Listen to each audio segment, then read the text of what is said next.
सभी विद्यार्थियों का एसवे चिल्ड्रन अकेडमी रावला मंडी के ऑनलाइन प्लेटफॉर्म पे स्वागत है। कक्षा 12 विषय राजनीतिक विज्ञान और खंड ब का तीसरा अध्याय चल रहा है हमारा। उस तीसरे अध्याय का नाम है भारतीय संघवाद के आधारभूत तत्व और 2-3 पार्ट इसके पढ़ चुके हैं। आज इस तीसरे पार्ट को हम क्लियर कर देंगे, भारतीय संघवाद की प्रवृत्तियां। ये शुरुआत के जो 3 पार्ट है, तीनों पार्टों में क्या है, संविधान के बारे में चर्चा की गई है, हमारे संविधान की विशेषता बताई गई, किस प्रकार का संविधान है। आगे जब हम चौथा पार्ट पढ़ेंगे ना, उसमें जो खंड आएगा ना, उसमें हमारी भारत सरकार कैसे काम करती है, हमारी संसद कैसे काम करती है, हमारी लोकसभा कैसे काम करती है, हमारा न्यायाधीश कैसे काम करता है, वो सारी बातें होंगी। तो आज हम इसको क्लियर करते हैं, भारतीय संघवाद की प्रवृत्तियां। तो भारतीय संविधान, जो भारतीय जो संघवाद है, उसमें एक संविधानविद है केसी वैयर के शब्दों में यह अर्धसंघीय है, यानी पूरा संघ नहीं है, ये अर्धसंघीय है। प्रवृत्तियों का मतलब कुछ इसकी विशेषताएं हैं, कुछ इसकी आलोचना भी की गई है। एक है ग्रेनविले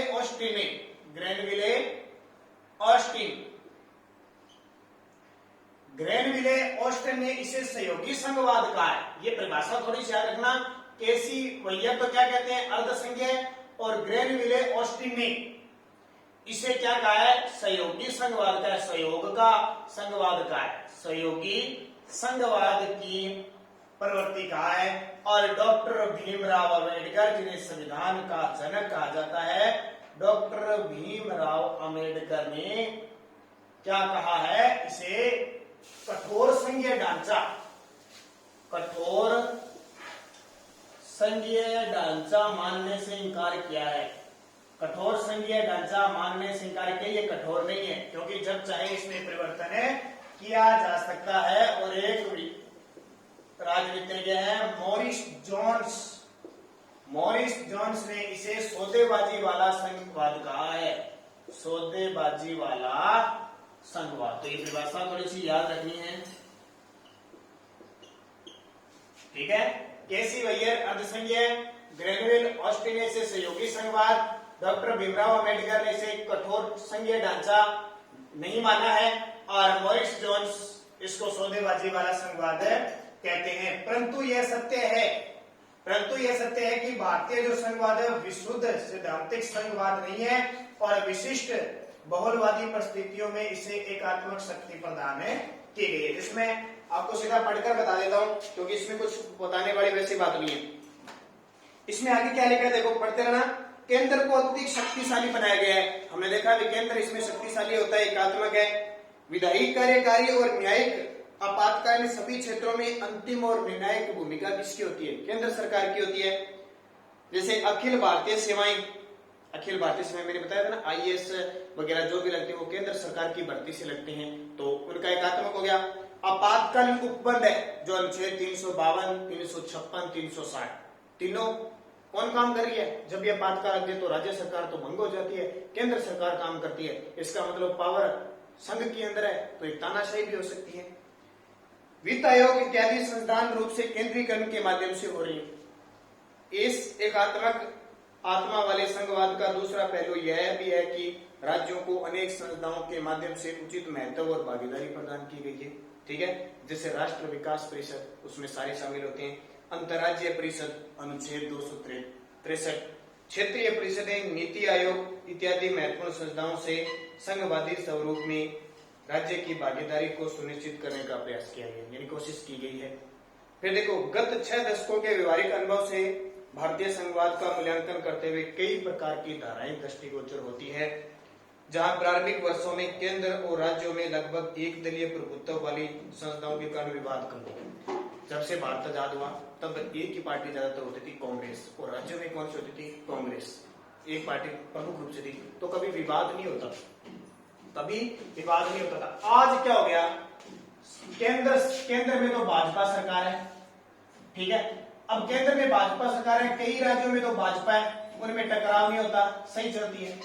कई राज्यों में कांग्रेस सरकार है, कई राज्यों में जैसे अलग अलग तृणमूल पार्टी की है, दक्षिण भारत में एनसीपी की पार्टियां हैं, अलग अलग पार्टियां हैं। अब देखो, भाजपा वाली भाजपा के साथ तो अच्छा तालमेल बिठाती है, कांग्रेस वाली भाजपा के साथ अच्छा तालमेल नहीं बिठाती, न ये बिठाती न ये बिठाती। ठीक है, थोड़ी समस्या आती है। जैसे पश्चिम बंगाल में ममता बनर्जी है, उसका केंद्र सरकार से तालमेल नहीं है। आंध्र प्रदेश है, तेलंगाना है, उनका इतना ज्यादा तालमेल नहीं है। हमारे राजस्थान में अभी आपने देखा था, सरकार 35 से 36 दिन बाड़ेबंदी में रही थी और ऐसा लग रहा था कि सरकार गिरेगी। तो हो सकता है वो किसका हाथ हो, केंद्र में भाजपा है, भाजपा और कांग्रेस की दोनों में विरोधाभास के कारण सरकार का हो। ठीक है, अब आपने देख लेना हरियाणा वगैरह में सरकार कुछ नहीं होती, क्यों? क्योंकि वहां पे भाजपा है। तो जब केंद्र में अलग पार्टी और राज्य में अलग पार्टी की सरकार होती है तो दोनों में विवाद हो जाता है। तो ये एक संघवाद को बढ़ावा नहीं देता, इससे संघवाद क्या होता है, फूट पड़ती है। आगे देखो, और केंद्रीकरण की प्रवृत्ति हावी रही। वही 1967 के बाद से राज्यों और केंद्रों के बीच विवाद बढ़ते गए। विवाद बढ़ने थे क्योंकि अलग अलग सरकारें आ गई और केंद्र चाहता है कि हम हमारे हाथ में उसारे, लेकिन ये स्वतंत्र है सारी पार्टी। हालांकि धारा 356 के उपयोग को लेकर 1955 में केंद्र और राज्यों के बीच तनाव की स्थिति उत्पन्न हो गई। आपातकालीन उत्पन्न है धारा 356 क्या है, जब किसी राज्य में सरकार ढंग से नहीं चल रही है तो केंद्र सरकार राष्ट्रपति शासन लगा देती है। अब केंद्र सरकार क्या करेगी, ऐसा लगे भी ये अपने हिसाब से काम नहीं करी सरकार, तो उसको सरकार गिराने की कोशिश करते हैं। कई दिन पहले 6 महीने पहले झारखंड मध्य प्रदेश की सरकार गिरा दी गई और वहां पे भाजपा की बन गई, कांग्रेस की थी। अब राजस्थान में भी सरकार गिराने की कोशिश की गई लेकिन गिरी नहीं, तो ये विवाद चलता है। साझा सरकारों के दौर में केंद्र की स्थिति स्वाभाविक रूप से कमजोर होती है और भारत में भी 1990 के पश्चात ऐसा ही हुआ।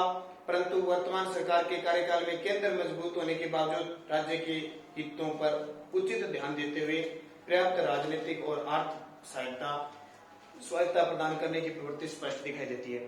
जीएसटी जैसी एकीकृत कर व्यवस्था से भी अंततः राज्यों के बहुप्रतीक्षित आर्थिक संसाधनों को ही मजबूत करने का कार्य किया गया है। जीएसटी पूरे देश में एक कर, एक वस्तु एक कर। आर्थिक संसाधनों को यद्यपि पूर्व में केंद्र द्वारा अत्यधिक दबावों और धारा 356 के बार बार दुरुपयोग के कारण राज्यों द्वारा स्वायत्तता की मांग जोर पकड़ने लगी। विपक्षी शासित राज्यों द्वारा केंद्र की संघर्ष की राजनीति आम बात थी और एक संपूर्ण आयोग 1983 में सरकारिया आयोग गठित करना पड़ा। परंतु वर्तमान में कतिपय जल विवादों को छोड़कर सामान्यतः केंद्र, राज्य और राज्यों के मध्य सामंजस्य और समन्वय का वातावरण बनना प्रतीक होता है। सरकारिया आयोग ने भी 1985 की अपनी रिपोर्ट में मजबूत केंद्र परंतु सुदृढ़ राज्यों का सुझाव दिया, जो चरितार्थ प्रतीत हो रहा है। ठीक है, कई राज्यों में सिस्टम होता है, कई में नहीं होता। अब देखो, शक्तियों का विभाजन मैंने आपको बता दिया। संघ सूची में कितने हैं, 93 पढ़ा था। संघ सूची में कितने विशेष 93, 3 सूची है। संघ सूची में 97, राज्य सूची में 66 और समवर्ती सूची में 47। ठीक है, ये विषय बांटे हुए कि 97 विषय ऐसे हैं जिन पे केंद्र सरकार काम करेगी। जैसे बड़े बड़े सहायता, रक्षा, डाक, बैंक, विदेशी मामले और सारे मामले हैं उनपे संघ। राज्य सूची जैसे जनगण, जैसे पुलिस, विवाह, चिकित्सा, इस तरह की शिक्षा, इस तरह की। समवर्ती में दोनों मिक्स काम करते हैं, जो भी हो जाएगा, ठीक है, वो सारी आ जाएगी। तो ये आपका हो गया भारतीय संघवाद के आधारभूत तत्व। भारतीय संघवाद की प्रवृत्ति इस तरह की है कि कई सरकार मिलकर काम करती है, कभी कुछ रमझोला रहता है।